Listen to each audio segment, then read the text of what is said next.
You guys, please come closer. Please come. Let's discuss. I have a very important question, like a very important one. Why are major stakeholders within the APC, I mean strong members of APC, they are now speaking openly against Tinubu's government? They are now speaking openly against APC. We have people like Nasir El-Rufai. You could say that, oh, he's still paying because his name was removed from the ministerial list. But what about Rotimi Amaechi? Rotimi Amaechi has not hidden the fact that, this Tinubu's administration has been a pain in the neck. In fact, this Tinubu's administration has been very difficult for a lot of people. Recently, he said that he wonders why people are not demonstrating, why people are not on the streets, like protesting day and night, because the kind of hardship. Recently, just a few days ago, he also said that the middle class has been erased during Tinubu's administration. He also said that his children asked him how he would have, spent subsidy money, that there is no subsidy anymore, and these state governments are getting double of what they used to get. The allocation is now double. In fact, in some cases, it's even triple. This money, what could he have done better than what Tinubu is doing right now? And he said that he told his children that he would have built social structures. He would have built like 200,000 or 300,000 houses for the poor, and this would have created jobs, and at the end of the day, it would have created housing and accommodation for people that couldn't have afforded it.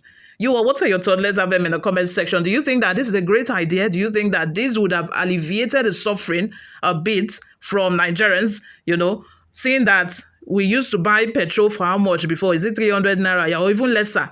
Now we are buying petrol for 1,000 and more per liter. You can imagine that gap. At least since we are not getting that subsidy, we should be getting the subsidy from somewhere else. Although Rotimi Amaechi admitted the fact that, subsidy should have been removed, that it is a right move. Even if Tinubu did not remove subsidy, at least the ultimate solution was to remove, subsidy. But at the end of the day, he agreed that the timing and preparedness of Tinubu when he announced the subsidy removal is another topic entirely, is something, to be talked about. That Tinubu did not even prepare, no adequate preparation before just announcing that no subsidy any longer. Before we delve right into the details of today's news, if this is your first time here or you have not subscribed to this channel, what are you doing? Please go ahead and subscribe, like this video, also leave your opinions in the comment section below as well. The former Minister of Transportation, Rotimi Amaechi, has decried the growing hardship bedeviling Nigerians across the country.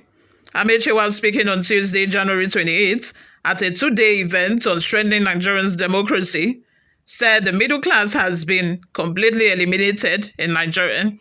He also stated that the last time Nigeria had the middle class strata was during the former President Olusegun Obasanjo's administration. Lamenting the growing gap between the poor and rich, the former minister described the situation as a critical challenge for the nation. He said, the last time we had the middle class was under President Olusegun Obasanjo. He created an economy that generated jobs, even though some argued that it was a shaky middle class that disappeared at the end of every month when salaries were paid. At least we had a middle class, he said. Continuing, Amaechi said in Nigeria currently, it is either you are poor or you are rich, as there is no in-between. Now it's either you are rich or you are poor. If social housing and investment in agriculture had been implemented alongside subsidy removal, people would not feel the impact as harshly as they do now, Amaechi stated. He further urged the present administration to use funds saved from subsidy removal to focus on the initiatives and projects that could improve the lives of its citizens. Let's have your thoughts and opinions in the comment section. Before we go, guys, let's take a look at some of the reactions we got online. Joseph Odufu says, you were a minister under Buhari for 8 years and you never knew that there was no middle class. Madness. Exactly. You were part of a government and now you are condemning the government that you are part of. So if we are to be apportioning blames, shouldn't you take about, let's say 20%? Take responsibility at least for once.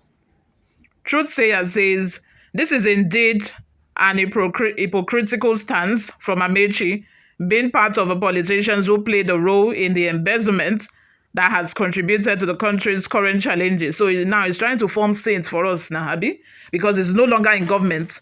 But assuming he's still in government, or probably they gave him a ministerial position, or they just shock him somewhere, he would not be able to say the things that he's saying now. These people, they are very greedy. As in, when we're talking of greed, same thing with Malam Nasi El-Rufai.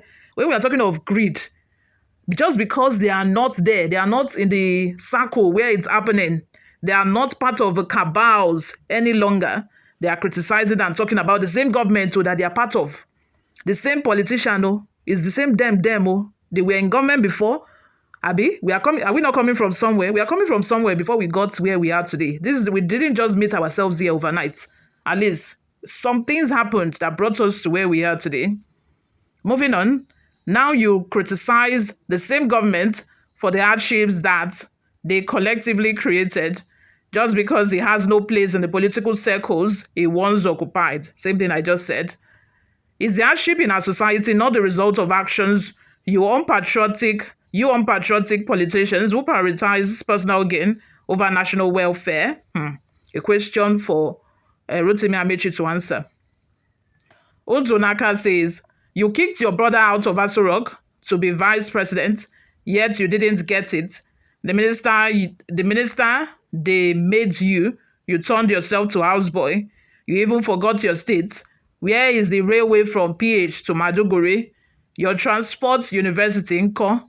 Just park yourself one side. Another person by the name Kehinde Ogumoko says, this is factual. I have written something in this regard some years ago. I wrote that the gap between the poor and the rich is too wide.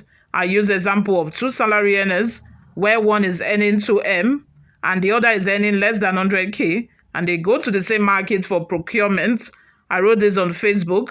I love as one of a person who has been a former governor, Minister etc. is rightly pointed it out. But how can they bridge the gap? There is no more middle class in Nigeria. Kingsley Otubo says, you played very significant role in pauperizing and impoverishing Nigerians for 8 years as governor and another 8 years as Minister of Destruction. Inamdi says, I hate it so much when people begin to criticize the same government they served in. Amaechi didn't resign from government. He was there till the end. But now that he was systematically skimmed out of political relevance, he's re-equipping his senses to normalcy.